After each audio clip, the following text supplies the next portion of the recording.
What's up, everybody? It's Amanda Sweet, the creative fairy godmother, and every single week we talk to a creative entrepreneur paving their own path on the Let's Glow show. Today we have a very special guest. If you're interested in tech, if you're interested in community building, and if you're interested in Detroit, this is an episode that you need to listen to. Welcome our wonderful, beautiful guest, Achsha Jones, CEO and founder of TripSlip. Thank you This is so my much for having me. This is so exciting. I'm so geeked to talk to you. I'm excited that you're here. Okay, I feel like I've known you forever, even before the entrepreneurial ecosystem. And I was thinking about it this morning while I was getting ready. I'm like, where did we meet? And I feel like it was like the music scene. Is that Mm. wrong? Is that real? Am I So making that up? I don't think you're making it up, but I also can't pinpoint where we met. Um, I'm a musician. I feel more akin to being a creative than a CEO. Um, like I just have more of an artisty vibe and I lean towards that crowd. I also have a nephew who's heavy in the music scene. He's one third of high tech Detroit.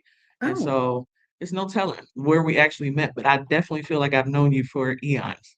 I know. And I'm like, the Detroit scene is so beautiful, big and small in that way, where it just gathers people. Tell me a little bit about your experience. If this is someone's first time seeing you, tell me your like spiel story. Ooh, spiel story. All right. So I am a fourth generation Detroiter, and I feel like that contributes a lot to just who I am as an individual. Like Dexter bread trying to get to the downtown bread. You know what I'm saying? So it's like when you talk about me making a decision 20 years ago to return to Detroit after leaving college in the South. I went to Alabama A&M, a historically black college in Huntsville. And in 2001, I came home because my mom was sick and I never left. And in 2001, that wasn't a popular decision, but I knew that Detroit was going to make a comeback. Like we couldn't bottom out in the way that we were unless we were going to be able to bounce back. And so Mm, I've been here ever since. And my entire entrepreneurial career has existed in this idea that I can contribute to Detroit and what it's going to become. And so I'm a mom of two. I'm twice divorced. So single parenthood was never a calling for me, which is why I tried to stay married. And so my oldest daughter is 19. My youngest daughter just turned 13. And so being a mom, I've been an entrepreneur for as long as my oldest daughter has been a human. Going through divorced from her dad and decided like, yo, I need to make some extra money. And that put me on this path. And so mm. when you talk about what my spiel is, I would say that I'm a believer in Jesus. I'm a mother of two and I'm an entrepreneur. Like, but at my core, all of that comes from where we are and sort of what I was raised and have seen as a Detroiter. Mm. There's so much. I want to ask so many questions about so many things. If you're just if we go down a lane that you're like, I'm not really comfortable with that, we'll pivot. But I'm curious what it's like to, and this is more personal, and people on the show know this, but I don't know how much you know this. So I am actively trying to have a family with my husband. We lost a baby last year, and I'm in this phase right now where I'm like, we're ready to start family planning again, but it's really conflicting with my identity as an entrepreneur. What has that experience been like for you? I know it's like you've been an entrepreneur the whole time that you've had, even before. So I'm kind of in a similar boat, but like, what is that experience like, motherhood, singleness, and entrepreneurialism? And how do they mesh? That's a great question. And you can ask me whatever you want. I believe Okay, there's a hell yeah. lot of value in being vulnerable because a lot of times we are so busy creating our own highlight reels to show the world or looking at other people's that we forget there are people out here who can benefit from the dummy taxes that you've paid. So I'll say I got married really young. I was 22. My oldest daughter was born 3 years into our marriage, and she was not planned. I Mm, know when she was conceived. Same with my younger daughter, yeah. because neither one they were both. It was an accident, and when I found Mhm. out, she knows this, but when I found out I was pregnant with her, I cried because her father and I were not in a good place. He was an immigrant from Ghana, and Mm, low key, he married me for a green card. He would say that he loved me, but the truth is, he was being deported when we met, and he was being deported when he met. And this is a side quest, but he was being yeah. deported when we met, and he was going to pay a woman to marry him. And then he met me, and I was more appealing to his culture and his people. And for me, I'm like, oh, what could go wrong? He's black, I'm black, we're both Christian. Culture is what went wrong. Like he was fresh to America. And so he didn't want a wife that was submissive. He wanted a subservient wife. And so that just didn't mesh. So when she was born, we had been married 3 years. And a year later, like within 8 months, I was like, this isn't gonna work. And I left him because I'm like, parenthood reveals who you are as a person. And Mm, to the point of entrepreneurship, when I had my daughter, I was instantly empowered with this idea that I would give my life or take someone else's life to protect her. And it was very overwhelming because it was so powerful and frightening. And so it's like if I'm willing to die or kill someone, what else am I not willing to do to protect and provide for this baby? And that never turned on in him. And so within 8 months of her being born, I left him. And so that's mm, when my entrepreneurial journey began. I started selling plates because I like to cook, catering. right. That morphed into this idea that I could build uh, a restaurant. So not a food truck because that's a kitchen on wheels. Think cafeteria on wheels. So already prepared foods that would be on a transit style bus or a city bus because it has two doors. Walk in through the rear door, walk through, pick out your food cafeteria style, hot food on one side, cold food on the other side, and then you Yeah. front and then you leave. And it would be a route based system. And this was the idea that I was working towards. So would divorce him and then end up remarrying my youngest daughter's father.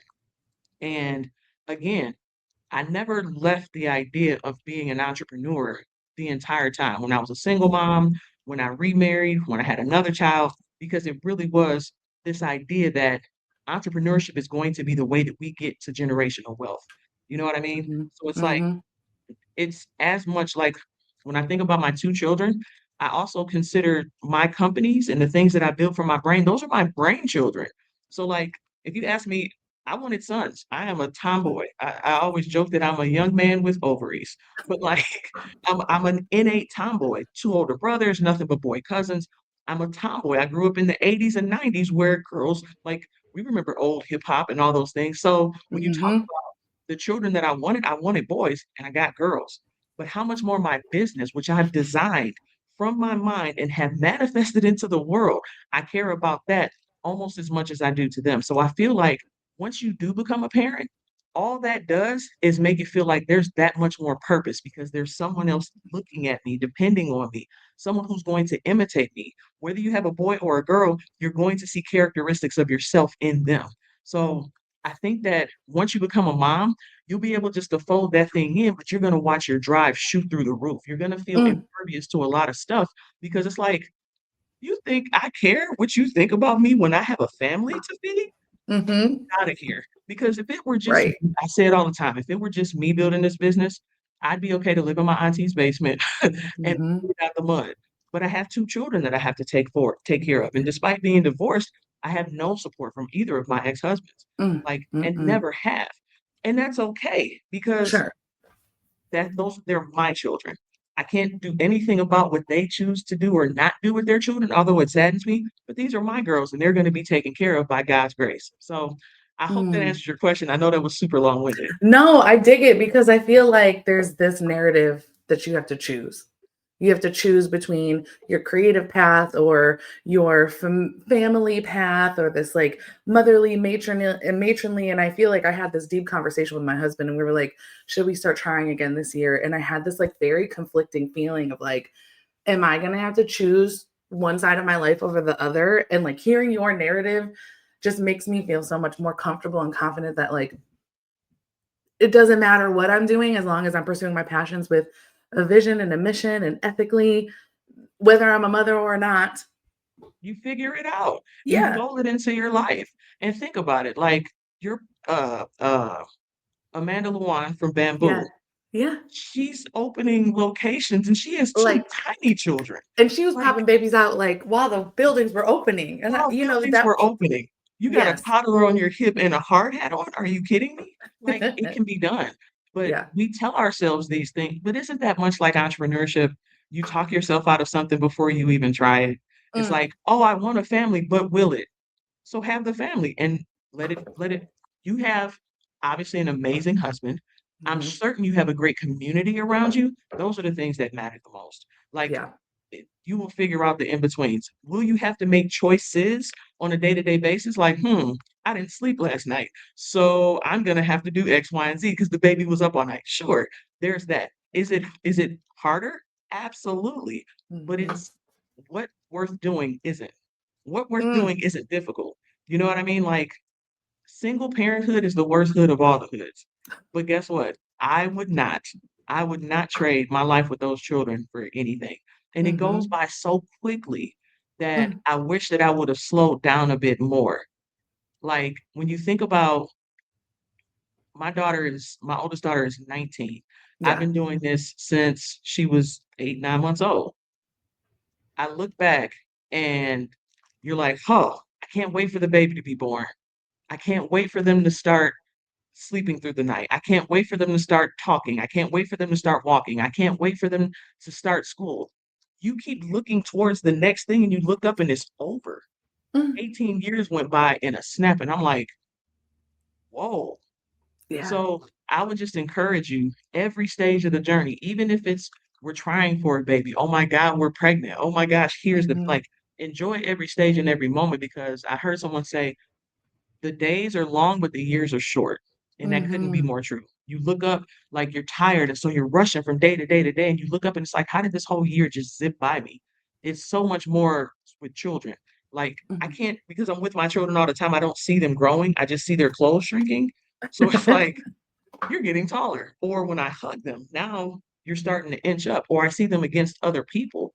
And it's like, when did this happen? I used to be able to hold you right here. Like, Mhm. now you're menstruating? Like, what's happening? This is awful.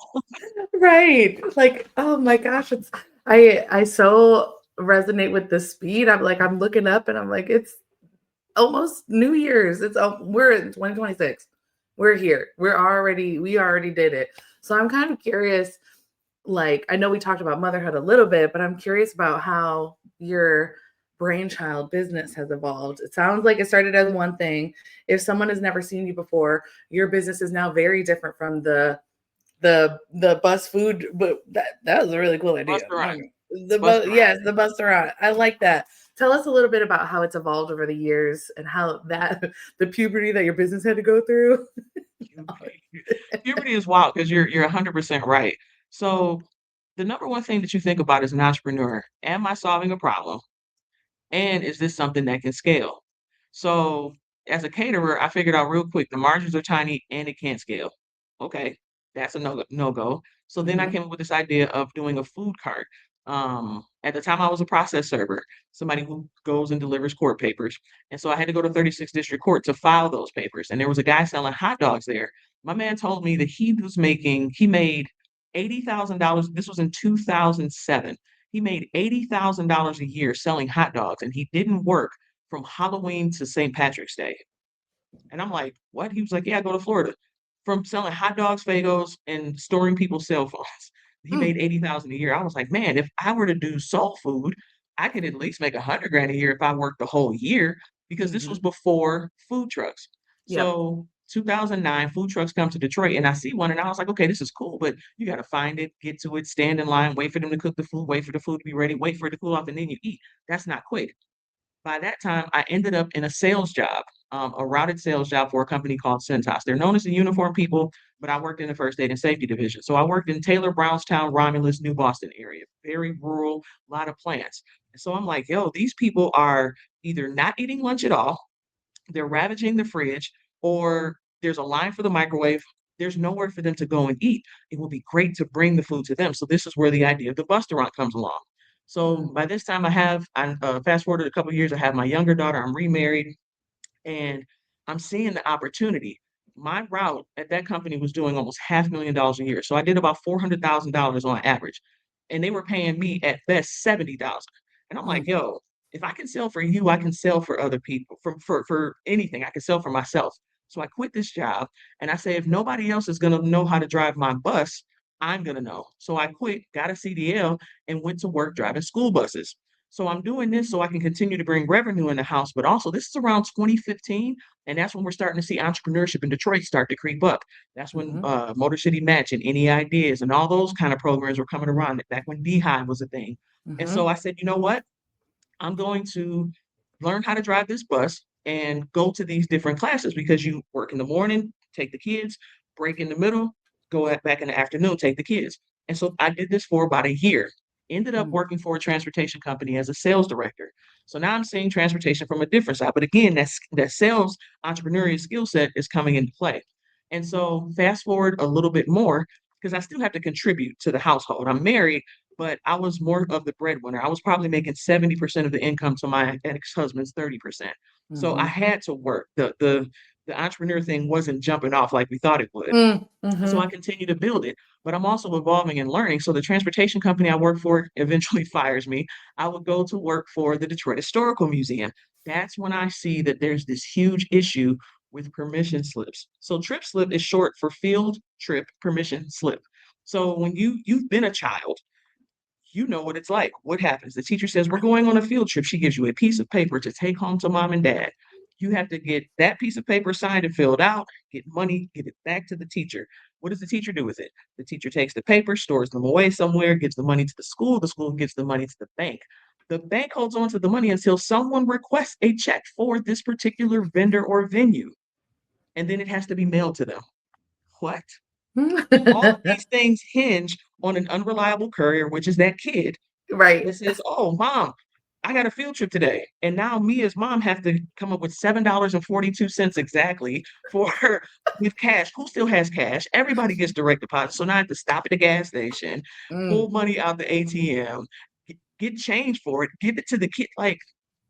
And while working at the museum, I saw two big things, two big problems. One, 60% of the kids from Detroit public schools who were eligible to go on a free field trip missed out because not enough signed permission slips.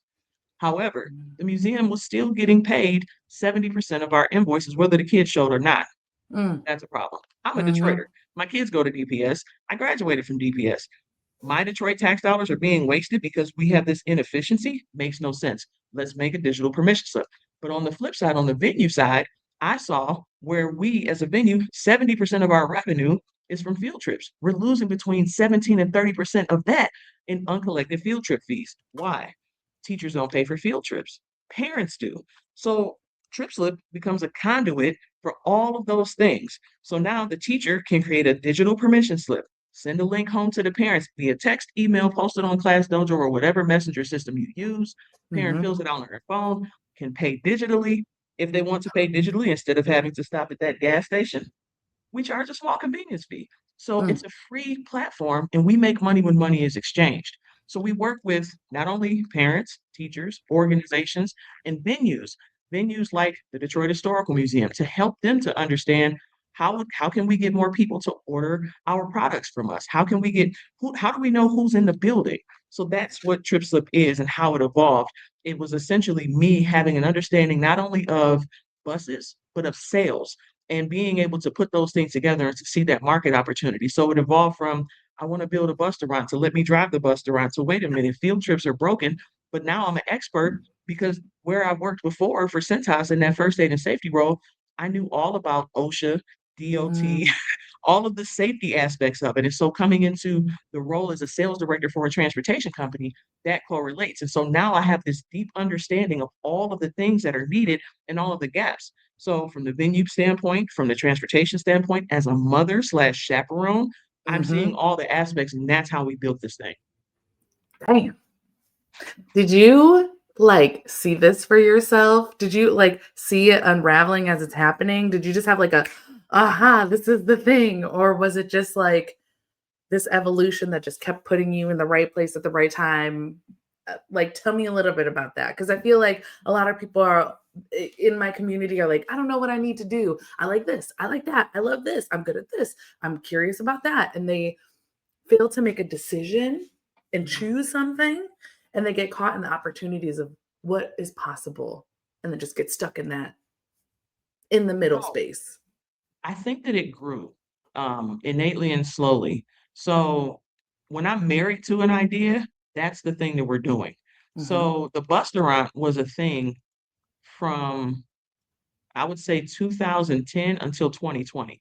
And it was a very slow process. When you talk about my daughter was born in '06. I Mm-hmm. started my entrepreneurial journey in '07. In '09, I wanted to do a cart. Um, I'm divorced in that year. I end up remarrying in 2012 and I have a kid and I'm excelling in my sales career, but the idea never left me. And I would still do things here and there to talk about it. But while I'm out in the field and I'm saying, if this is my customer base, if these factories are my customers, I'm talking to the people about, man, wouldn't it be cool if somebody brought food to y'all? Because the idea of coming to a work site to deliver food is not new. Think about Gary's Catering, those Mm-hmm. coffee trucks they call them. In the industry, we used to call them roach coaches because they were kind of gross, but it's just a little pickup truck and they pull up to a place and but like, imagine if you could do that with food and have an actual filling lunch. We were going to export a taste of Detroit. So when you talk about what does it look like to have this dream that you're not seeing come to fruition. Why? Lack of money, lack of support. My ex-husband was never a fan of my entrepreneurial dreams. Like he was helpful, but he wasn't supportive. The difference being, yes, he'll load some boxes into the car, but when I say, hey, I got to get up at 4 o'clock to go do whatever it is that I have to do, he's not making sure that I'm being productive and sticking to my own word. Instead of kicking me out of the bed, you want to hold me and say, you don't have to get up now. Yes, I do. That's Yes. not supportive. You're a saboteur. So, yeah, you helped, but you're not supportive. Mm-hmm. So, when you talk about what does it look like to be able to figure out how do I keep going? Like, I had so many different iterations of how we were doing the thing, but I was always committed to the thing we were doing. So lunch break was a bus, break like on your car. So we Mm-hmm. bought a bus with a pitch competition winning. It was $3,000 we won from Prosperous Detroit in 2017. We bought a bus. We started pulling it apart, but I don't have the money to build the bus out. I'm not getting the loans. It's not coming through. So we're still catering. We're doing weddings. We're still but the idea, the mission is still this big thing. I heard somebody say, you write the vision in pen, you write the plan in ink. Or I'm sorry, you write the vision in pen and you write the plan in pencil Mm. because the vision doesn't change. How we Yes. get to it does. So I'm going to do whatever I need to do, but it was a very slow moving process. So up until 2020, I went through the thing and I remember, so I had an opportunity to go to Transformation Church's grand opening in February of 2020, just before the pandemic. I think 2 weeks after I got back, the world was shut down. Mm-hmm. And I remember getting a word, like feeling the Lord tell me to let go of this thing, lunch break, because he had something different for me. By then, I had already had this idea for TripSlip, came up with the name and the concept, but I was scared to move forward in it. Like everybody knew me as lunch break and the bus lady and da da da da da. And so I'm really like sort of holding on to this thing. Fast forward, pandemic happens, Mary Grove Conservancy opens, and I have an opportunity to take over the kitchen. Because Mm. again, vision is written in ink. We're gonna do lunch break. This could help us get to that because now we have a commercial kitchen. We can cook the food ourselves out of here, whatever. Yep. By the end of December of 2020, it was a complete money pit and Mm. we were forced out. But I was told in February to let it go, and I didn't. So fast forward to January of 2021, I enrolled in a class at Techtown, Detroit, Mm-hmm. and it was called Start Studio. And that was when I really began to take TripSlip seriously. We incorporated later that year, and there was some experimentation, and like I didn't have a lot. I didn't have anything formulated. The paperwork wasn't done, but it was still this idea of me moving away from the thing. So Mm-hmm. at that point, I had crossed off lunch break in ink, and now we're doing TripSlip because what the pandemic taught me is it's easier to build a company with bits, like on my computer, than with atoms. The bus by itself cost $8,000. Mm-hmm. One of the tires went flat, $800 for a new tire. Mm. Like we needed a new, like we don't have $100,000 to maintain this vehicle, but I can try and at least see if TripSlip might be a thing from my Mm. computer. It doesn't cost anything to build a Google document and to No. attach it to a QR code and to see if I can do that. I can make phone calls. So Mm. overall, it's you evolve as you see the opportunity present itself. And when you look at something that gets more traction, yes, a bus run is still a really great thing, but that's going to require a lot of upfront capital that I don't have. But that goes Mm-hmm. back to the motherhood thing. What makes more sense? Am I going to make sure that my kids are eating or that I put into this dream? all things work together for the good of those that love God and are called according to his purpose. So even the things that seem negative, I heard Tyler Perry say, each no is just a wall in the maze to get you to the ultimate goal. And Ooh. so for me, it's like you look back on it and it makes sense, but sometimes going forward in it, it doesn't. That's so juicy. I feel like there's so many bits in there, and I feel like I've experienced something similar where it's like, okay, we're gonna just throw a party. We're gonna throw another party. We're gonna throw a party a little bit differently. Oh, this party worked really well. We're gonna do the same party again and see what happens. And then it worked even better, and then you figure it out, and it's like I think a lot of people look at entrepreneurs and they're like, oh, they got it all figured out. They just knew. They're just confident. They know what they want, and it's like how many versions of me have you not seen me grow through is such a big part of the entrepreneurial experience. And you said a couple things, and I think you said something about like writing it in pen. I think Write you the vision in pen. always Yep. wanted to be an entrepreneur doing something creative that would build generational wealth. And I don't think that's changed based on the business that you have. But it seems like through all the versions of you, you always had this like tinkering. Oh, we should make this, we should try this, curious about how to fix problems. And like that doesn't seem like it's changed at all for you. It's just evolved into something that is more definitive. And you're still a bus lady. I mean, like, Still the bus lady. it's I will still the hop bus on the bus lady. tomorrow. I was talking to somebody yesterday and he was like, I have a youth program. I was like, listen, if your budget is really that strapped, I have a relationship. I can cut the cost of the driver out and I'll donate my time. And instead of it being this much, it'll be this much. So I'll hop on the bus yesterday. Like I still do it like all the time. And I think you're 100% right. Like the overall vision for me in Penn would have been at one time lunch break because to me, that was the thing that was going to build generational wealth through entrepreneurship. But the overall goal is what you said exactly. But to me, the vision to get to that was written in pen until I had to cross it out Yeah. and say, actually, what we're going to do is this.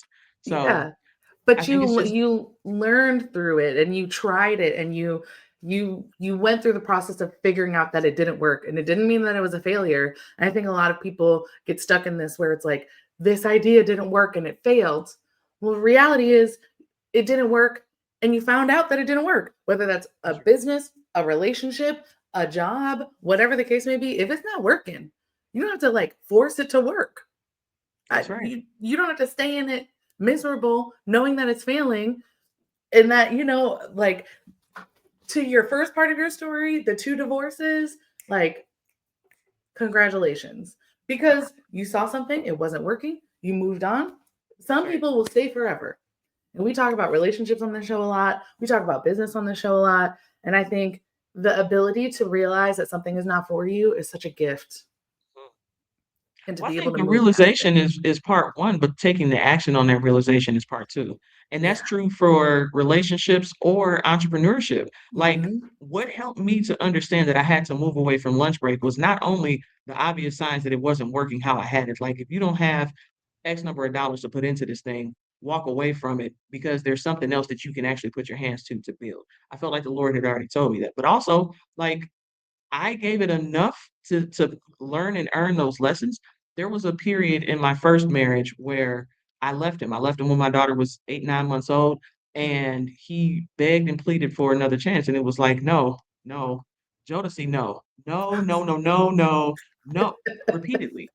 He went off to join the Army, National Guard, and he wanted to come back to live with us afterward. We weren't divorced yet. And I'm like, no, because in my heart, I knew that he hadn't changed. I knew it. But Hmm. there was this small part of me that said, what if he actually has? He's doing all of the things that you always wanted him to do. But in my mind, back the other side of my head is like, no, he's by himself. He's with all these other guys that have women and girlfriends, and they're going home for Christmas to their family, and he wants to come. And it's like, but that small part said, but did you give your family every chance that you had to work? So I let him come back. And I Hmm. swear to God, within 40 hours, not even 48, within 40 hours, it was I was right. But I don't regret that. It took me another 6 months to get Yeah. out of that situation. And when we had split up previously, I moved out. I left him our apartment so that he couldn't say that I put him out. And again, cultural dynamics, and there was a lot of like manipulation and just Mm. I didn't know what gaslighting was back then, but it was a Right. terrible relationship. But I made a vow, and the vow wasn't to him, the vow was to God. And so it's like after you decide that you want to break those vows repeatedly over and over and over again, at some point I'm either going to accept this or leave. And the thing that the crux that allowed me to walk away was I was working full time and going to school, and our daughter, when I would go to work, I would drop off our daughter at my mother's house, Hmm. and she would stay within my work afternoons as a security guard downtown, and he was at home. And so you're at home doing what exactly? Eating the food that I could, drinking beer, watching Sports Center, and talking to other women. Mm. And at some point, it dawned on me like, yo, this is her father. A father is a son's first hero and a daughter's first love. She Mm. is going to grow up to marry a man just like him because she admires me and thinks that, well, if this is mom's husband and this is my dad, then so that's what gave me the courage to bounce. It's like I can't allow this to be the example of manhood that she has. I never Mm. wanted to be a single parent. Never. I had her when I was 25. By the time my mother was 25, she had all four of her children. You know what I'm saying? Mm. So it's like for me, being able to move beyond that, it took time. But the same is true in entrepreneurship. There are things and lessons that you have to sit in.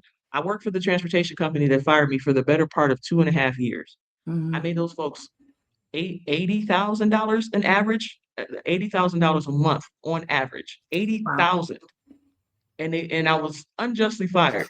But it was the best thing that could have happened to me. Why? Because I was Hmm. giving my soul to a place where I was being tolerated and not celebrated. They didn't Hmm. understand that the reason we were doing the numbers that we were doing because they had a gifted and very like enthusiastic and dialed in salesperson who believed in the mission of this Hmm. business. You think it's your marketing, you think it's the how cute your buses are. It had nothing to do with any of that.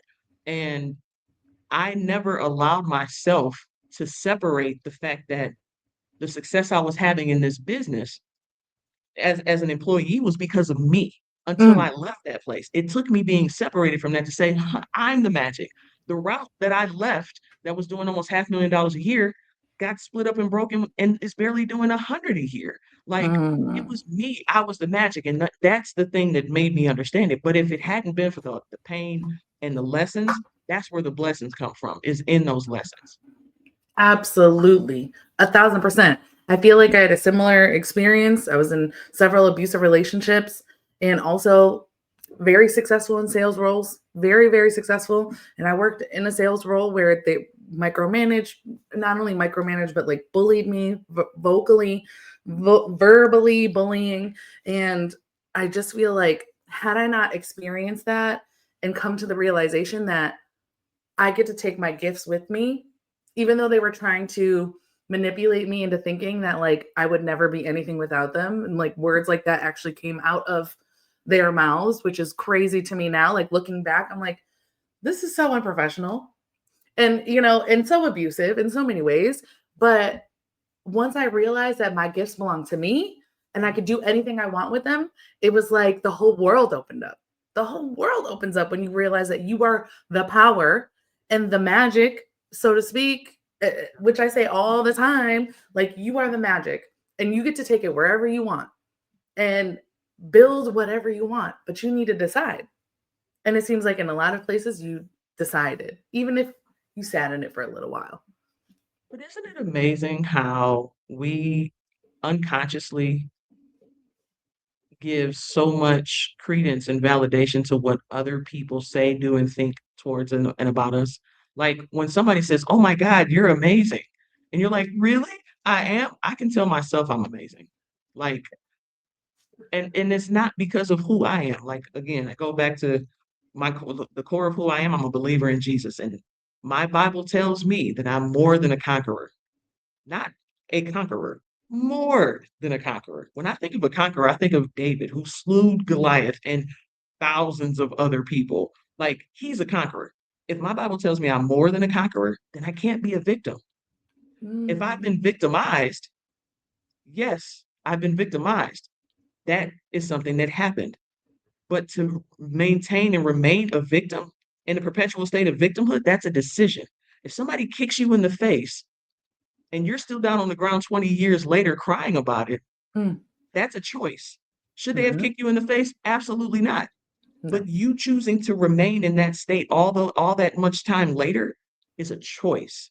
And Mm, so for me, I can't allow myself to succumb to situations that happened in the past that I can't change, all because of what? External validation or lack thereof. Like, oh, they don't love me. But what I realized, I was people pleasing at that job. I'm mhm. taking my identity comes from the fact that I'm making this company $80,000 a month, and they barely ever paid me 60. 60. I made Mm, $10 an hour and 6% commission. Like when you do the math, you have to make a ton of money in order to make 60,000 when your base is $10 an hour. You know what I'm crazy. saying? Right. And all the things that I'm doing, I'm sacrificing time with my family. My brother died while I was working at that place, and I didn't even get to see him in his final days because I was too busy working. But Sheesh. again, the psychological manipulation and that validation that you seek because and the two can be correlated. The relationship stuff, it starts off so great, you're celebrated and celebrated. Now you start to chase the feeling of being celebrated because now they're tolerating you. You flip the Mm, script because you're taking me for granted. You think you could just put somebody else in this seat, and with the magical systems that you've built, you're going to replicate the magic that was the person that was selling that stuff for you. So you are so right. I love that. I am the magic. And when you understand that, everything changes and you start to believe in yourself in a different way. mm. That's why it's important to love and esteem ourselves and to have something on the core of you that tells you who you are so that you Yeah. don't seek somebody else to tell you who you are. For the longest time, I identified as somebody's wife. I'm Mrs. Blah blah blah. That's an idol. Like Right. I'm idolizing this idea of being someone's wife, and Mhm. that's contrary to who I am because if nothing else, I'm God's daughter first. Mm, mm-mm. I love that, and the identity piece and the loving yourself first. I think we are, especially as women of color, are taught that that is inappropriate. And we are taught at a very young age that we need to put other people as priority in our lives, their pleasure, their peace, their what success, whatever. And I feel like once I started to flip that script, now I'm finding as an entrepreneur, and I'm taking a slow transition. So I'm part-time at Bamboo and I'm transitioning to full-time and figuring it out. And I have an Oh, amazing community around me. Amanda's an amazing boss that is supporting my entrepreneurial vision. Not everybody gets oh, to be so lucky, and I honor that space that I'm in, but it's really revealing to me my self-worth and the way that I talk to myself. Because on the days where I'm not making money and I'm not working for Bamboo, I'm looking at myself and listening to the patterns, and they are like, oh my gosh, you're being so lazy, or oh my gosh, da da da da da. And I have to work myself out of this old way of thinking and thinking about like my value is validated by other people, or how much money I make people, or what my titles are, or what I'm showing up as online. Like if I'm not posting anything, I'm not earning anybody money, and I'm not clocked in, like who am I?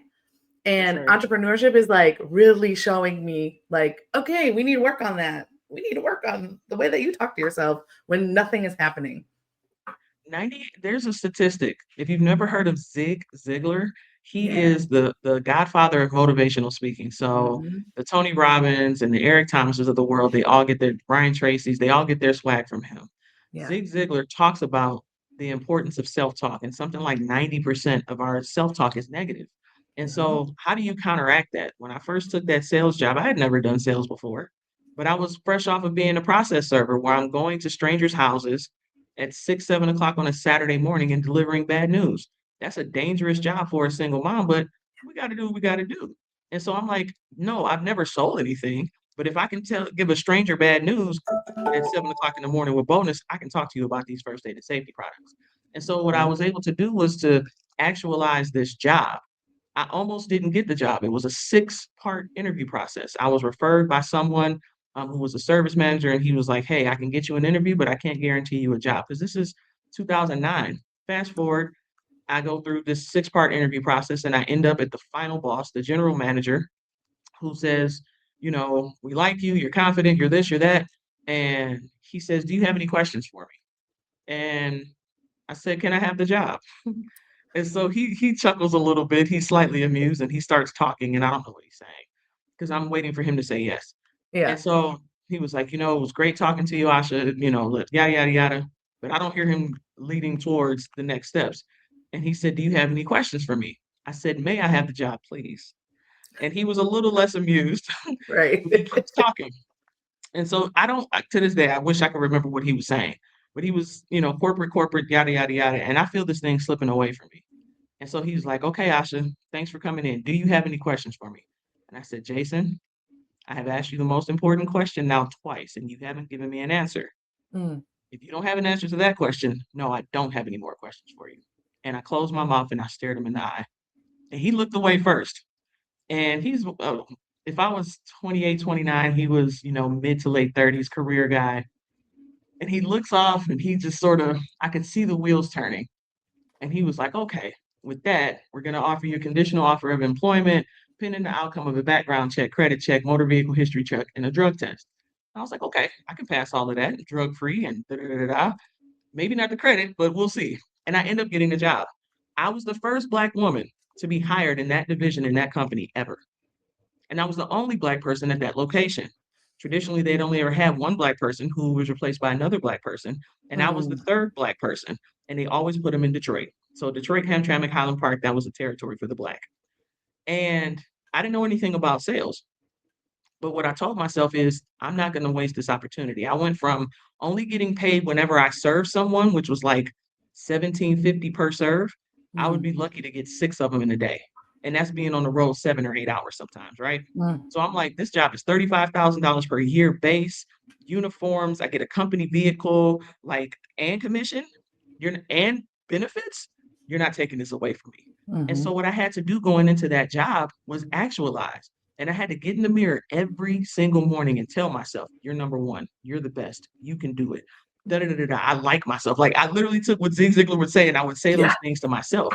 But over time, I would find Bible verses that would tell me things about myself. Like the Bible says, I am loved. I'm the lender and not the borrower, the head and not the tail, above and not beneath. When you tell yourself, I get chills saying it because I really do believe it. And it's not because of me, it's because of the God who lives in me. So for me, it was this path of speaking better to myself and reprogramming the things that I said. Not to say that I always speak positively to myself, I don't. But when I do, it's a quick trigger like, oh, whoa, what are you Yep. saying? Don't like Like, that. right. Like faith comes by hearing. So when I hear myself telling myself good things, then I can begin to believe it. That's where the faith comes from. And so Mhm, when you talk about what it takes to be able to do the hard work that we do, it starts by first believing that you can. The Bible says that mm, according to thy faith, be it unto you. So how much you believe is how much you can actually get. So I'm going to believe for some really, really big stuff. And this is something I'm still learning. I had a really bad accident last year. I mm, broke my leg pretty seriously, my ankle. I had a bilateral fracture of my fibula, which is the bone that attaches to your body from your foot, mm. and all the ligaments and tendons tore away. So imagine my Ooh, foot was just kind of doing one of those numbers. mm, So I have 5 mhm, screws and a plate to reattach my mm, leg, a torn meniscus, and a bone bruise on my knee. From riding my electric bike on the riverfront, and it ruined everything for a long time. Like things went from we were up, had our best month in sales ever. We had just finished Techstars. We were meeting with investors. I had just come back from an investor meeting. The next day I mm, was supposed to go on flying with founders, which is another investor. We were up, and immediately everything changed. My daughter graduated high school less than 2 weeks later, and I'm in a walker. Like, I mm, couldn't drive her over to Grand Valley for her first semester of college because I couldn't drive. I could barely walk, had to learn how to walk again. Like, it mm. was tragic, but all things work together because in that downtime, we established relationships and partnerships. While I'm watching our bank account dwindle, Yeah. we're still making moves. When you don't have money, you got to make moves. So it's Mhm, like, we're going to make these moves and establish these partnerships and these relationships because I'm going to make this happen. Again, the vision is written in ink. And right now, that vision is TripSlip. I have a tattoo of our logo on my arm that I got at South by yeah, yeah. Southwest. I love Back that. in, back in 2023, James Fegan gave a talk at the Detroit mansion where all the founders were. And I was like, dog, I'm locked in. And I went and Mm, got it's just a little bust and it's on my arm. And it's like, and now it's a tradition. Every year at South by, I get a new tattoo. But like, yeah. I'm committed to this thing. And maybe it ends up being something that it morphs into. But right now, I'm going at that thing full speed because that's the vision that I have. And my faith tells me go with everything that you have. And as you go, it'll be revealed. The path is going to be revealed only as you continue to walk in it. You can't wait for it to be shown. You have to walk towards it. Like I'm a very mountaintop person. Like I can see what I want. I don't know what the path is to get to that. So but I still have to take the path to try to get to it. You know what I mean? Mm-hmm. Are you a Capricorn? I'm a Scorpio. Scorpio. I was like, you talking top of the mountains. It's Capricorn season almost. I don't know when it starts, but I feel you. The top of the mountain thing is such a me thing because I'm always like, what's the next thing? What's the next step? Like, what is the next thing we're gonna like hook it onto and climb up? But Big picture. it's the one step at a time. As cliche as it sounds, it's just the next meeting, the next call, just showing up for it every single time. It's another day. We're gonna show up for it. We're gonna build it. We're gonna try something new. We're gonna participate in our dream and just move it forward step by step. But that like visualizing, talking to yourself in a positive way, like I do the same thing. I'm in the mirror. I'm like, hey girl, you look good. You know what? But it's so silly and stupid, but it's It's not so though. magical and It's not. impactful because I could be saying something totally different that would make my day go so different. I'm journaling, I'm scribing, I'm talking to God, I'm talking to the universe, and I'm saying everything that I need to hear. All of the Right. validation that I need from nobody else but myself. That's But right. it didn't always come out like that. It's a practice, it's a deprogramming, like you said. It's a reprogramming of how are we articulating, how are we thinking about ourselves, what is the vision that we have of ourselves in our mind, what is the shadow version too. I'm doing a lot of that work, and so the shadow version of myself, it also needs to be validated and supported and cared for. And so when I have those thoughts, like yesterday I was not feeling good and I slept a lot of the day. I was like, I'm just going to sleep. I need to do this. My body is telling me to rest. If I don't rest, I'm going to be forced to rest, That's whatever right. that means. And so I rested and I kept hearing myself saying, like, oh my God, you're so lazy. Why are you sleeping? You should be working. You should be doing this. You should be doing that. And I'm just like, I'm going to rest. It's okay. I'm going to rest. This is why I live this life. I've taken a step towards my dream life. And part of my dream life says I'm allowed to take a nap. One, I could not double click underscore italicize that more. Yes. I I used to call them trauma naps because there were points in my day where I would get so overwhelmed, it's like I need to go lay down. Because Mm-hmm. and I didn't know that everybody doesn't dream. I dream every time that I sleep. So even if I nap for 20, 25 minutes, I'm going to have a dream. So if Mm-hmm. nothing else, I can come out of my reality just for a few minutes. And when I come back, maybe yes, the problem is still there, but I didn't die and now I can face it. What's the meme that says, what you gonna do? Cry or boss up? And it's like, first off, I'm gonna Mm-hmm. do both. Yeah. I'm gonna cry, but I'm also gonna boss up. Like Yes. there are those moments where you have to push through. And sometimes it looks like taking a nap. Sometimes Mm-hmm. it looks like canceling your day. I had an incident last week where I was just dealing with a whole lot of stuff and I had to be really courageous.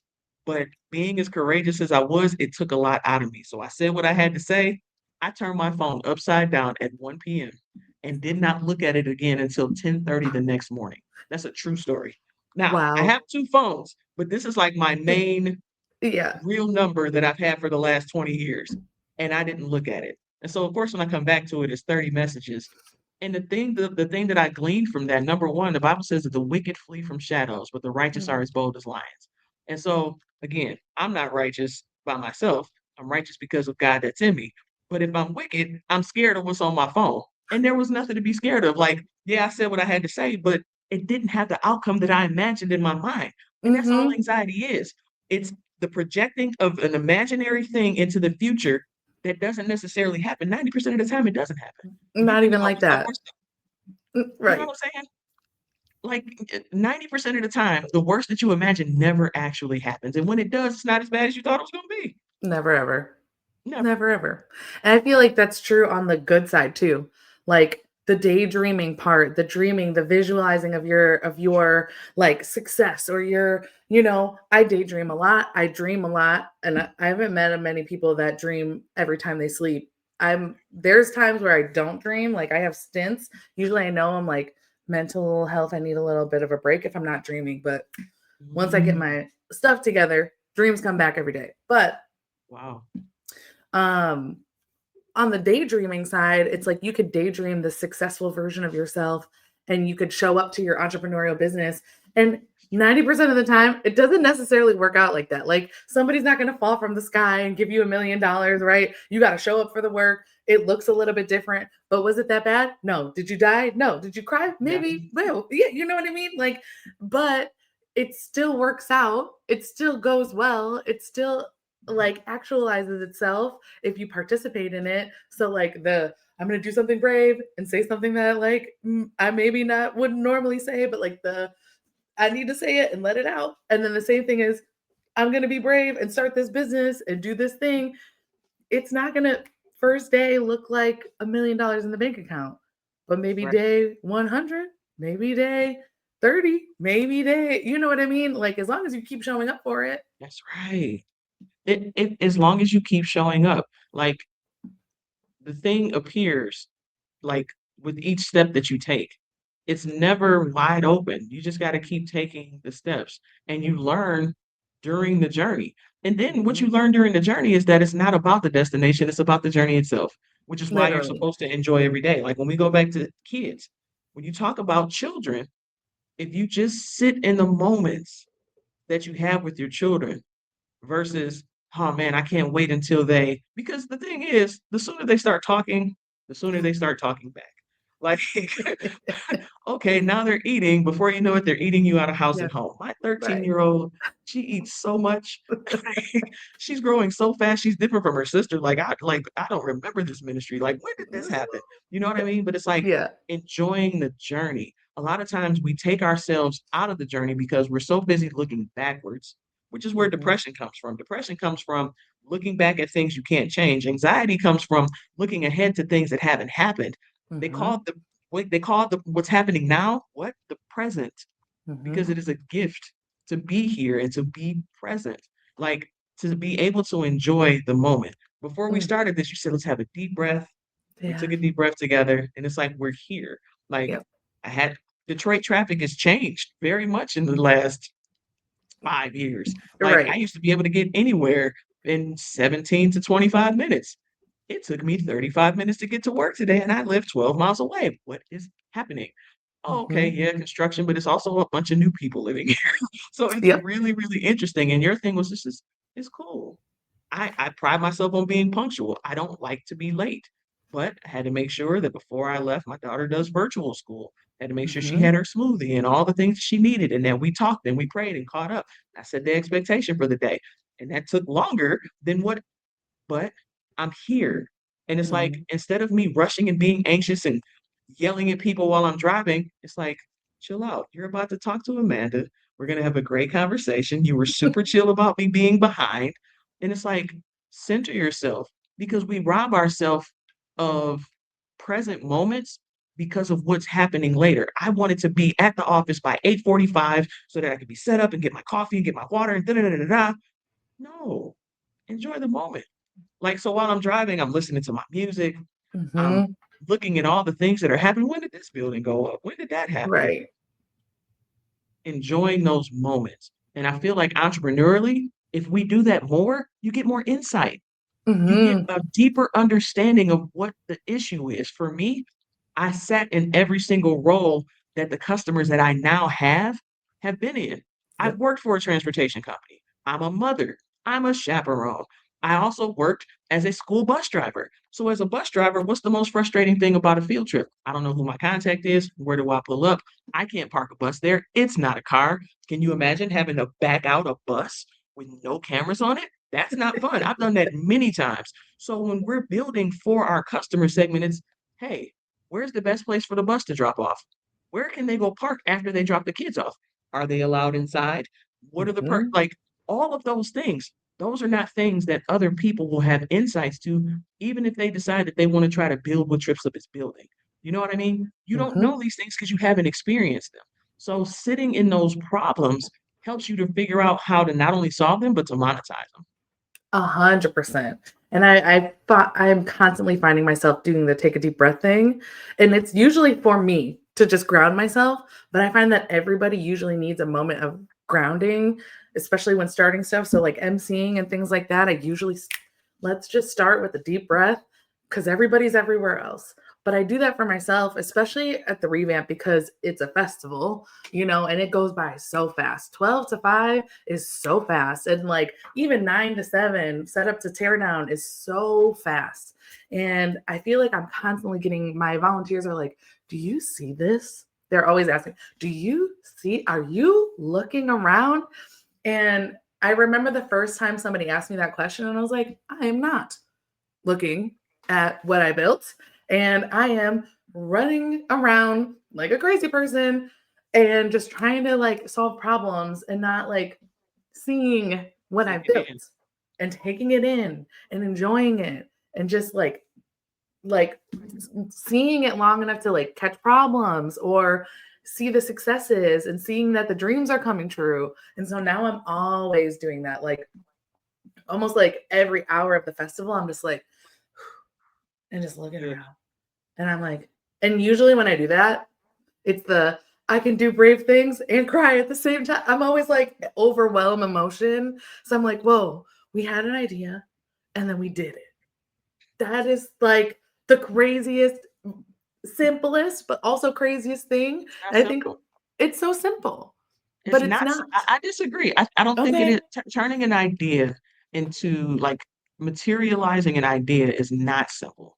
I Mm, think the idea of it is because it's like, oh, I wanted to do this, and then I started doing the things to do it. But it takes a lot of courage. Most ideas die in people's heads. mm, Like, oh, there's this new invention, the chip clip.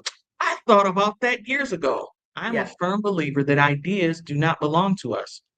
Hmm. Ideas rest with the people that they believe that the idea itself believes may be able to bring it to me. And if you don't, I'm going to go to the next person. So like those things, like I know I've had it happen. I had that idea. I had that, but what did Yep. you do with it? What did you do with it?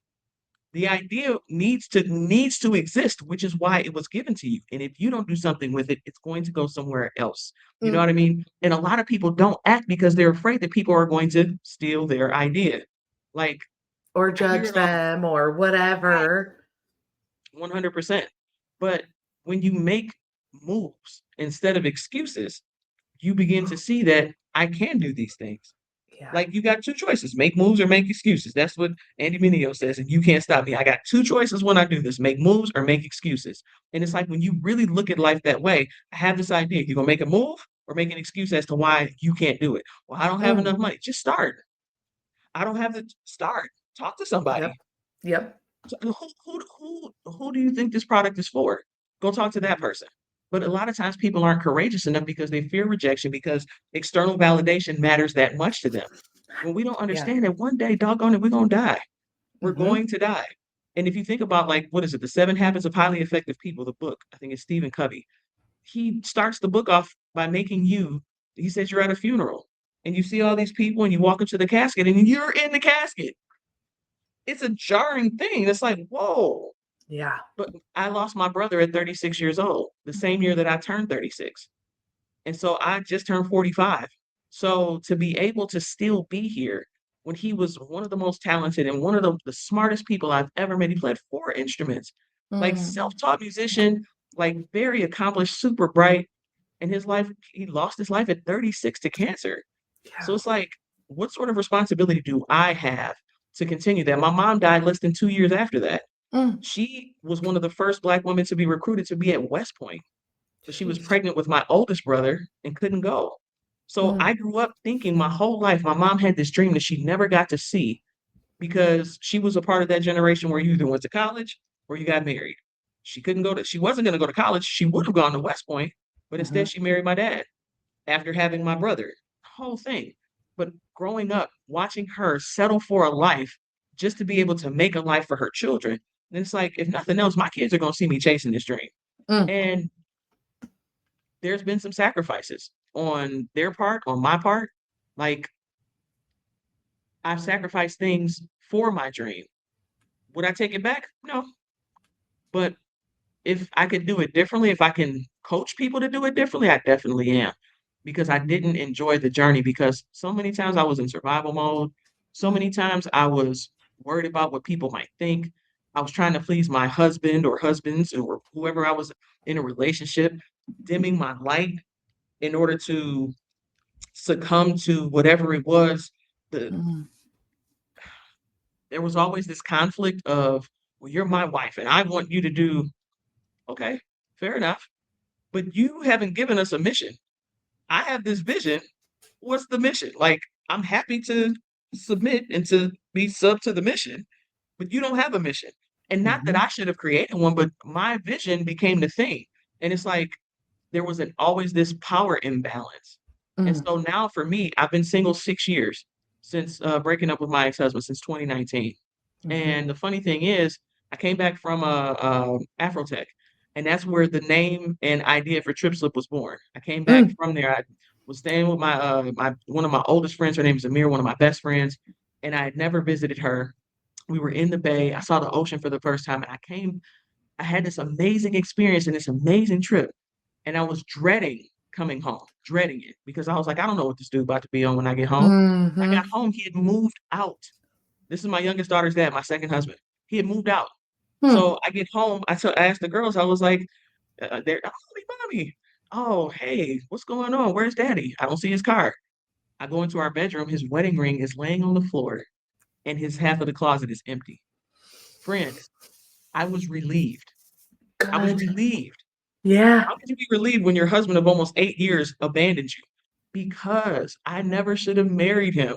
But I got pregnant on our honeymoon. Now I got Mm, two baby daddies. Bro, we're staying together forever. right. I'm not getting married again. I'm not about to be the thrice or twice divorced, three times married. No, it's not happening. But that ended up, and so to our earlier point of holding on to things for the sake of holding on to them, I definitely did that in that marriage. And I made excuses for all the things that I saw. And I Mm, tolerated a lot of behavior that I shouldn't have out of fear for what would come next. So these 6 years building TripSlip, he never even heard anything about this business because it happened outside of him. And so to mhm, me, there's this clear delineation of before TripSlip and since. And it's like he's not a part of that world. And so for me, I've been able to build the world and the life that I wanted to in this time. It hasn't been easy. It's a completely single parent. I'm also abstinent. I don't practice sex outside of marriage. So you're talking 6 years of abstinence to go yeah. from being in a relationship where that's where you do. Now it almost feels like a punishment. So it's like there's this imbalance of how do I make certain that I'm doing the right things for my girls because that's the other part. I have daughters. Yeah. So I can't be out here dating and bringing different dudes home. Not number one, it's a safety thing. Number two, they're going to imitate what they see me doing. And it's Mhm. important for them to understand it's not going to be like that and it shouldn't be. And you have to have standards.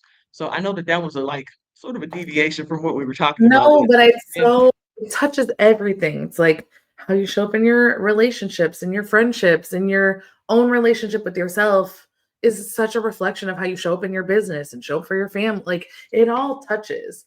And all of the things that you've been through and all of the sacrifices that you made and all of the dark places that you had to go have turned you into this beautiful human that is creating this product that's helping families and kids see the world, see Detroit, see like it's I don't know what it's coming up for me, but it's like all of that BS has led you to such a beautiful space in the world. And like, I resonate with that so much. And I look back at my past and do I regret the relationships that I was in? Do I regret those spaces? No. Would I do it again? No, I would not do it again. But I I am grateful for the opportunity because it's led me to this place here where I get to create with dope people like you who are creating amazing things that are helping people and following your own dreams. So like I'm so proud of you for getting through all of that and still coming out on the other side a creative, a creator, a manifester, a blessing to your community, a blessing to your family like just all of that. It's You're trying to make you're a me cry. testament. I appreciate that. To me, we have a responsibility, like, and I feel like I've been preaching a bit, but like when you talk about identity, I really do. The power that I have comes from God, and the Bible tells us we're supposed to be salt and light to the world, salt and light. And so it's like what does light do? There's a quote at Marygrove that says something to the effect of, it doesn't take anything away from your torch to light someone else's torch. So it's like, I want to light as many torches as I can and to show people, like, bro, I'm from Dexter. And not Dexter with the bike pass. I'm talking about 80s and 90s Dexter when everything was on fire and it was a crack haven, and before that a Mhm. heroin haven. Like 48206 Dexter and the Boulevard, right outside of Zone 8, where YBI territory, like super Detroit nomenclature. But like when you talk about having seen so much destruction, so much death, so much interruption, and to be able to overcome that and just to be on this path to where we are, it feels like such a blessing. It's just a blessing. And I want to honor that however I can. And whether that's being vulnerable and sharing my story or giving Mhm. back to the community however I can. And you're doing all of it. And you're doing it just by like being yourself and following your dreams. And I'm so grateful for you and your story and to be in your community. And I'm so glad that I got to share your story on this platform, and that if somebody sees it and just resonates, like lean in, follow your dreams. You could get through it. So I have two more questions for you, and then we got to jump. So first to last question is, where can we find you on the internet? Asha so and so. So Instagram is a great place, but it's the same on Facebook and LinkedIn. So ACHSHA, so and so, just like so and so. I love it. And then tripslip.com. Try tripslip.com. So Try like you want to try it out, try tripslip.com. Beautiful. And then the last question I have for you is, what is your last piece of advice for our listener today? Do it afraid. You're always going to be scared. If you go to the gym and you work out at all, 50 pounds is always going to be 50 pounds. It doesn't change. Your ability to lift that 50 pounds changes as you get stronger. So you're going to be scared. The fear never goes away. But guess what? If you don't ask, what's your answer? Your answer is no, because you never asked. So if you ask them and they say no, so what? Your answer didn't change. But if you ask, there's a chance that they might say yes. So always ask. I appreciate you so much. I'm so grateful for you. Thank you for taking the time out of your day and sharing your story with us and being so vulnerable about the real raw stuff, because like I feel like a lot of people don't and are unwilling to share that part, and I'm very vocal about all of my trauma because I just think it's a part of it. It's a part of it. But I appreciate you for sharing that and sharing time and space with us Thank today. you So for the thank you. time. Thank you for the platform. You're amazing. So are Hearts all you. around. Hearts all around. Thank you so much. And thank y'all. Make sure you save the date for the revamp. We're coming up at the Southfield Pavilion on January 17th. We will be back with another beautiful festival. This was the Let's Glow Show. Thank you so much. And we will see you next week. Bye.